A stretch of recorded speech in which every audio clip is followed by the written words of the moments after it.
Pastor, अभी lent का season चल रहा है। उपवास है 40 दिन का, जो फास्टिंग है वो किया जा रहा है। हम्म। क्या ये इसमें कितनी सच्चाई है? ये बाइबल में जो जो 40 दिन का जो दिया है, जो यीशु मसीह ने किया था, और आज सभी लोग इस चीज को कर रहे हैं, तो इसमें कितनी सच्चाई है और आप इसके बारे में क्या कहना चाहोगे?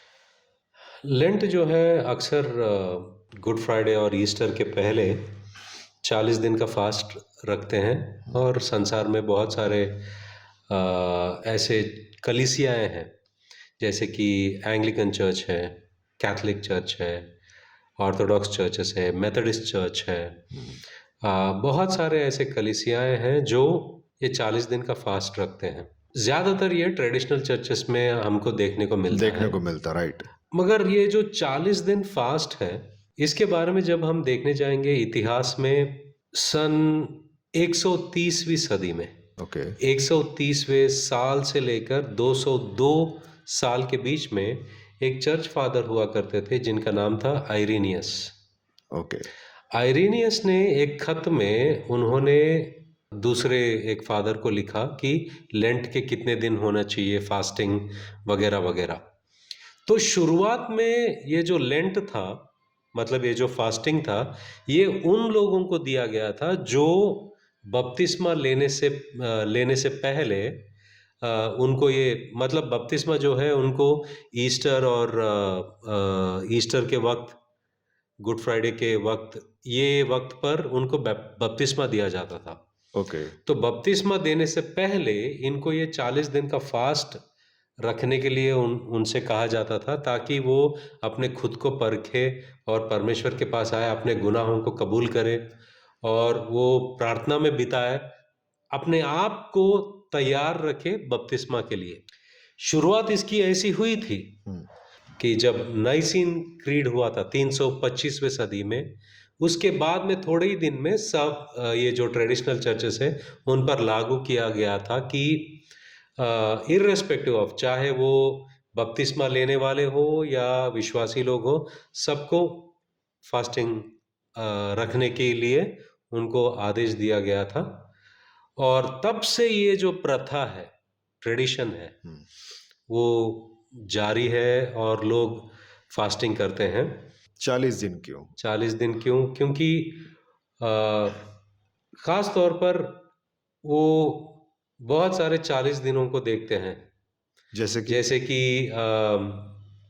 यीशु मसीह 40 दिन फास्टिंग किए थे, उसको याद रखते हैं। और इब्रानी लोगों को, मतलब इज़राइल को 40 साल वो रेगिस्तान में उनको घूमना पड़ा, वो 40 दिन हो, या जब योना, जोना को योना जोना। जोना जोना।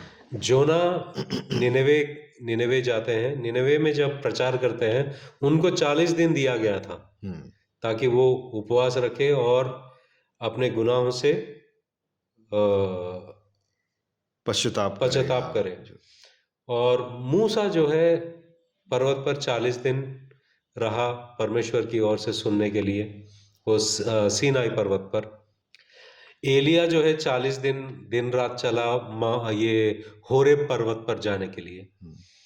तो 40 दिन 40 रात परमेश्वर जो बारिश को बरसाया नाश नूह के किया वक्त पर। नूह के वक्त पे, राइट? ये सब 40 दिन 40 साल, इसको ध्यान में रखते हुए ये 40 दिन का उपवास रखते हैं। खास तौर पर यीशु मसीह 40 दिन किए, तो हम भी 40 दिन करते हैं। जब हम बाइबल में देखते हैं, बाइबल में कहीं पर भी कलीसिया को ये आदेश नहीं दिया गया था कि आप 40 दिन का उपवास रखो। राइट। आप कोई भी प्रेरित को ये कहते हुए नहीं देखोगे कि कोई कलीसिया को ये कह रहे हैं कि अभी भाई ईस्टर आने वाला है और गुड फ्राइडे आने वाला है, तो आपको 40 दिन का फास्ट रखना है। कोई भी प्रेरित ने किसी भी कलीसिया को 40 दिन का फास्ट रखने की आदेश नहीं दिया है, नहीं दिया। ना तो यीशु मसीह ने दिया। क्या हम फास्टिंग रख सकते हैं? हाँ, रख सकते हैं। मगर क्या वो ये 40 दिन ही होना होना चाहिए? चाहिए। जरूरी नहीं है। ज़रूरी नहीं है, ओके। क्योंकि यीशु मसीह ने कहा कि जब आप उपवास रखोगे, उन्होंने ये नहीं कहा कि अगर आप उपवास रखोगे। हुँ, वचन में कहा है कि मत्ती रचित सुसमाचार अध्याय 6, हुँ, 16, 17 और 18 जब हम पढ़ते हैं, 16, 17 और 18 जब हम पढ़ते हैं, वहां पर लिखा है, जब तुम उपवास करो। हुँ, यीशु मसीह ने ये नहीं कहा कि अगर तुम उपवास करो। हुँ, यीशु मसीह कहते हैं कि जब तुम उपवास करो। हुँ, मतलब उपवास सबको करना है, मगर जरूरी नहीं 40 दिन। 40 दिन। और जरूरी नहीं कि ये ईस्टर के पहले ही होना है। हुँ, जब तुम उपवास करो तो कपटियों के समान तुम्हारे मुंह पर उदासी ना छाई रहे, क्योंकि वे अपना मुंह बनाए रहते हैं ताकि लोग उन्हें उपवासी जाने। हुँ, मैं तुमसे सच सच कहता हूं कि वे अपना प्रतिफल पा चुके हैं। परंतु जब तू उपवास करे तो अपने सिर पर तेल मल और मुंह धो। मतलब हुँ, यीशु मसीह का कहना है कि फ्रेश नजर आओ। हुँ। ऐसा नहीं कि उदासी छा गई आपके चेहरे पे और आप दिखावा कर अब क्या रहे कर रहे हो ब्रदर? अरे हो। उपवास में हूँ उपवास कर यार। रहा तो ताकि लोग नहीं, परंतु तेरा पिता जो गुप्त में है हुँ, तुझे उपवासी जाने। इस दशा में तेरा पिता जो गुप्त में देखता है तुझे प्रतिफल देगा। आमेन। तो यीशु मसीह चाहते हैं कि हम उपवास करें, मगर दिखावे के लिए नहीं। हुँ, दूसरी बात, लोग इन्हें प्रशंसा करें इसके लिए नहीं। हुँ, तीसरी बात, इसका कोई नियम नहीं है कि 40 दिन करो हुँ, और वो ईस्टर से पहला रहो। हुँ, एक्चुअली ईस्टर के वक्त जो उपवास रखते हैं, ये कुछ चीजों को परहेज करते हैं। हुँ, नॉनवेज ना खाओ, हुँ, राइट। मीठे चीज मत खाओ, हुँ, आप जिस पे भी दिलचस्पी रखते हो वो चीज ना करो। हुँ, अ, जब आप पूछते हो उनसे कि ये सब क्यों कर रहे हो, तो बोलेंगे कि क्या यीशु मसीह के लिए इतना नहीं कर सकते हो आप? राइट। यीशु मसीह के लिए इतना नहीं कर सकते? यीशु मसीह के लिए आप नॉनवेज नहीं खा सकते हो थोड़े दिन के लिए? ऐसा बोल के इस चीज़ को कंटिन्यू वो लोग कंटिन्यू रखते हैं। कंटिन्यू मगर करते हैं, या मेरा मेरा पूछना ये है कि यीशु मसीह कब कहा है आपसे कि उनको नॉनवेज पसंद नहीं? हुँ, यीशु मसीह ने कब कहा कि मीठे मीठे चीज मत खाओ? ऐसे बहुत सारे चीज है वचन में हुँ, जो यीशु मसीह कहते हैं कि झूठ मत बोलो, गलत नजर से मत देखो, क्रोध मत रखो, और ऐसे बहुत सारे चीज वचन कहता है कि ये मत करो, वो मत करो। आप यीशु मसीह को दर्शाते हुए ऐसी जिंदगी जियो। ये सब यीशु मसीह कहते हैं। ये सब बातों को छोड़कर ये करो। नॉनवेज नहीं खाना है, मीठा नहीं इससे क्या फर्क पड़ने वाला है?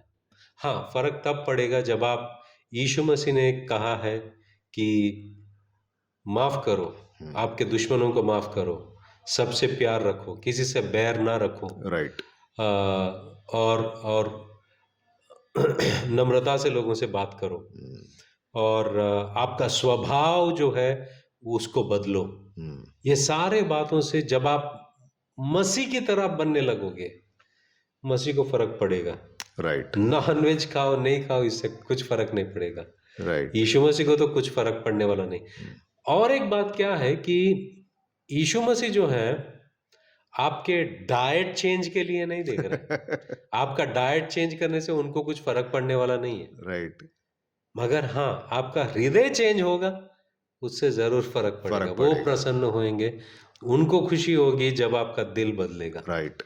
तो इसलिए वचन वचन भी कहता है, पहला तीमुथियुस की पत्री 4 अध्याय हुँ, पहला वचन से लेकर 5वें वचन तक पौलुस कहते हैं, हुँ, परंतु आत्मा स्पष्टता से कहता है कि आने वाले समयों में कितने लोग भरमाने वाली आत्माओं हुँ, और दुष्ट आत्माओं की शिक्षाओं पर मन लगाकर विश्वास से बहक जाएंगे। हुँ, यह उन झूठे मनुष्यों के कपट के कारण होगा जिनका विवेक मानो जलते हुए लोहे से अ, दागा गया है, जो विवाह करने से रोकेंगे और भोजन की कुछ वस्तुओं से परे रहने की आज्ञा देंगे, जिन्हें परमेश्वर ने इसलिए सृजा कि विश्वासी और सत्य के पहचानने वाले उन्हें धन्यवाद के साथ खाए, क्योंकि परमेश्वर की सृजी हुई हर एक वस्तु अच्छी है और कोई वस्तु अस्वीकार करने के योग्य नहीं, पर यह कि धन्यवाद के साथ खाई जाए, क्योंकि परमेश्वर के वचन और प्रार्थना के द्वारा शुद्ध हो जाती है। मगर मतलब यहाँ पर पौलुस कहता है कि अंत के दिनों में बहुत लोग आएंगे हम्म, और ये लोग कहेंगे कि आप ये मत खाओ, वो मत खाओ, परहेज करो, शादी मत करो, ऐसे अन्य सारे चीजों को लेकर आएंगे। मगर ये सब सारे चीज जो है असली चीज से आपको दूर हटाती है। दूर हटाती है। असली चीज क्या है? दिल में क्रोध, दिल, हाँ, दिल में जो गंदगी भरी हुई है, उन सारे चीजों के ऊपर ध्यान हटाते ना हुए देते हुए वो नॉनवेज इनके मत ऊपर। खाओ, स्वीट मत खाओ, ये मत खाओ, वो मत खाओ। शैतान जो है जब ये सब चीज कलीसिया में लाएगा, इसका परहेज करो, उसका परहेज करो, जो भी बात दिल से परे होकर बाहरी चीजों पर ध्यान आपको लगाता है, वो आपको, शैतान आपको उन बातों में व्यस्त रखता है ताकि आप असली बातों पर ध्यान मत दो। दिल पे, आपके सोच विचार पर, आपके चाल चलन पर, इस पे आप ध्यान नहीं दे रहे हो। अच्छा, मैंने यीशु मसीह के लिए नॉनवेज नहीं खाया, तो क्या यीशु मसीह पे आप मेहरबानी कर रहे हो? हाँ, यीशु मसीह के लिए मैंने स्वीट नहीं खाया, इससे यीशु मसीह को कुछ फर्क पड़ने वाला नहीं कुछ है। फर्क नहीं पड़ता, राइट। दूसरी बात क्या है कि कुछ लोगों को मानसिक तौर पर ये लगने लगेगा कि ये 30-40 दिन जो है मैंने यीशु मसीह के लिए कुछ किया है। उनको मानसिक तौर पर ये लगने लगा कि मैं अपने आप को शुद्ध किया हूं, मतलब पूरे साल भर में जो गुनाह की है उसका जो प्रायश्चित है ये 40 दिन फास्टिंग में है। ऐसी जिंदगी यीशु मसीह पसंद नहीं करता है, क्योंकि यीशु मसीह ये चाहता है कि हम अपने आप को पूरे साल भर उनके लिए समर्पण करें, राइट। पूरी जिंदगी उनके लिए जिए, उन चीजों से परहेज रखें जो उसे भाता नहीं, राइट। जो परमेश्वर को भाता नहीं, उन चीजों से हम परे रहे, उन चीजों से परहेज रखें और परमेश्वर को जो भाता है उन चीजों पर हम दिल रखें। दिल रखे। ये असली फास्टिंग है। फास्टिंग है, राइट। क्योंकि यीशु मसीह कहते हैं वचन में, जैसे कि हमने अभी पहला तीमुथियुस की पत्री पढ़ी है, 4 अध्याय 1 वचन से लेकर 5वें वचन तक, यशायाह नबी भी यही बात कहते हैं। यशायाह नबी के 58 के वचन 6 और 7 हम पढ़ सकते हैं वो वचन को। जिस उपवास से मैं प्रसन्न होता हूं वह क्या यह नहीं कि अन्यायी से बनाए हुए दासों और अंधेर सहने वालों का जुआ तोड़कर उनको छुड़ा लेना और सब जुओं को टुकड़े टुकड़े कर देना? क्या वह यह नहीं कि अपनी रोटी भूखों को बांट देना, अनाथ और मारे मारे फिरते हुओं को अपने घर ले आना, किसी को नंगा देखकर वस्त्र पहनाना और अपने जाति भाइयों से अपने को ना छिपाना? तो यहाँ पर यह कहता है कि वचन 6 में, जिस उपवास से मैं प्रसन्न होता हूँ, यीशु मसीह परमेश्वर ये कहते हैं कि भूखों को खाना खिलाना, जो कपड़े नहीं उन्हें कपड़े देना, राइट। ये एक उपवास के नाई परमेश्वर बताते हैं। वो ना होकर उपवास वो है जो आप रूम में जाकर दरवाजे बंद करते हो, सिर्फ परमेश्वर और आपके बीच में ये उपवास होता है। हम्म, उपवास के बहुत सारे फायदे हैं, मगर इस तरह का उपवास नहीं। राइट। किस तरह का कि मैंने नॉनवेज नहीं खाया। नहीं खाया। मेरा एक दोस्त है, वो जब भी उपवास रखता है, एक बड़ा माज़ा बॉटल जो है, वो रखता है और पूरा दिन सिप करता है और पूछता हूँ मैं, क्या कर रहा है तू? मैं उपवास हूँ, तो कुछ नहीं खा रहा हूँ, और वो माज़ा पी रहा है। उपवास जिस तरह से बाइबल में समझाया गया है, वो ये है कि आप खाने-पीने से परहेज़ रहो, हम्म, दूर रहो। चाहे तो आप पानी पी सकते हो, मगर वो सारा वक़्त जो है प्रार्थना में हम्म, और वचनों में। वचनों में और परमेश्वर के साथ में आप बिता रहे हो। राइट। इस तरह का उपवास को उपवास कहा गया है। राइट। डाइट चेंज को उपवास नहीं कहते हैं कि राइट। आप राइट। नॉन-वेज नहीं खा रहे हो, मीठे चीज़ नहीं खा रहे हो। हम्म, इसको उपवास नहीं कहते हैं। हम्म, उपवास मतलब आप खाना नहीं खा रहे हो, हम्म, वेज हो या नॉन-वेज हो, हम्म, मगर वो वक़्त परमेश्वर को दे रहे हो, परमेश्वर के साथ में बिता रहे हो। तो हम्म, लेंट जो है, जो ईस्टर से पहले लोग करते हैं, हम्म। अगर आपको करना है तो कर सकते हो, इसमें कोई गुंजाइश नहीं है।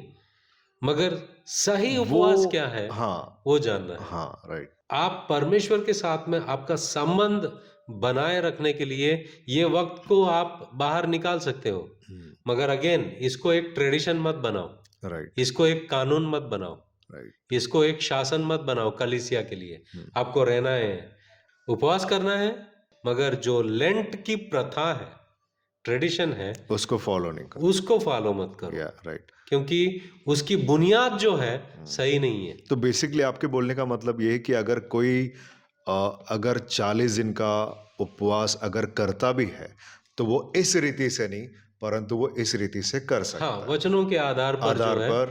वो और आप जरूरी नहीं उपवास, है कि that you have to quit this, आप और ये नहीं खाना, इसका वो नहीं परहेज, खाना, उसका इसका परहेज। परहेज, ये सब चीजें लागू नहीं होती है। ओके। हाँ, फास्टिंग को गंभीरता से लेना है, लेना है यार। क्योंकि ये परमेश्वर के लिए आपने समय निकाला है हम्म, और परमेश्वर के साथ में वक्त बिताने का फैसला किया है, हम्म, तो वो पूरा करो ना। हम्म। मतलब अगर आपने सोच लिया है, बेसिकली ये बहुत सीरियस हाँ, बात है कि इसको जब इसको सीरियसली लेना हल्के में चाहिए। नहीं नहीं लेना है, क्योंकि ये एक ऐसा वक्त है, आप परमेश्वर के लिए बाजू रखा है, परमेश्वर के लिए कुछ, परमेश्वर के साथ में आपकी संगति बनाने के लिए आपने कुछ सोचा है करने के लिए, तो वो ढंग से करना ज़रूरी है।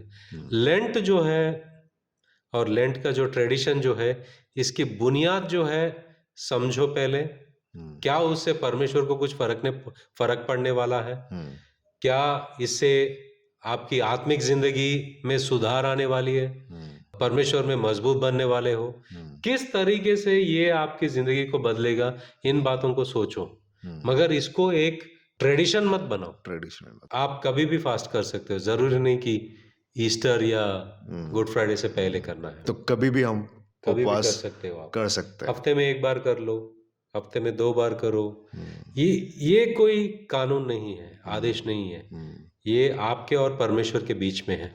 मैं यही एडवाइस देना चाहूँगा कि फास्टिंग के दरमियान आप ज़्यादा धार्मिक बनने वाले नहीं हो, क्योंकि फास्टिंग आपको शुद्ध नहीं करता है, परमेश्वर का लहू शुद्ध करता है। आमेन। यीशु मसीह का लहू आपको आमेन। पवित्र बनाता है, आमेन। फास्टिंग नहीं। दूसरी प्रेज बात, गॉड। फास्टिंग ये वक्त है जो परमेश्वर के साथ में आप करीब होते हो और आपका संबंध जो है बेहतर बनाने की कोशिश करें। फास्टिंग आपको बदलेगा, परमेश्वर को नहीं बदलेगा। फास्टिंग जो है वो आपको बदलेगा। परमेश्वर परमेश्वर का हाथ मोड़ेगा नहीं फास्टिंग। तो ये राइट। बातों को ध्यान में रखना है। उम्मीद करता हूँ कि आप इन बातों को ध्यान में रखोगे।